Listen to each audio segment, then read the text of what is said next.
I was in Lahore in 1947 اور میں 8 سال کا تھا جی اور میں نے اپنی آنکھوں سے لاہور کو جلتے دیکھا، ہندو آبادی، اور اس کی راکھ اڑتی دیکھی.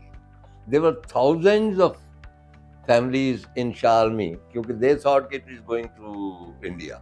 They never left. They were all burned to ashes. وہ ashes اڑتی تھی آسمان پہ، تبھی اس کا نام راکھ. سیکنڈ اس کی وجہ یہ ہے کہ that was the first time کہ مشرقی پاکستان کا قصہ چھیڑا گیا. آپ کو پتا ہے کہ ٹیبو ہے، جی بالکل. You can't give any reference to East Pakistan. ہماری تاریخ میں بالکل ہم خارج کر دیتے ہیں نا کہ یہ تو تھا ہی نہیں. تو اس میں پہلی مرتبہ وہ جو کچھ ایسٹ پاکستان میں ہوا، جو ہم نے کیا اور جو انہوں نے کیا، اس کی ڈسکرپشن ہے. چنانچہ ڈھاکہ یونیورسٹی سے بھی مجھے اس کی اپریشیشن آئی کہ کم از کم کوئی رائٹر تو ایسا ہے جس نے مشرقی پاکستان کی علیحدگی کے کو ایک ناول کی صورت میں بیان کیا کہ یہاں کیا کیا ہوا ہے لوگوں کے ساتھ.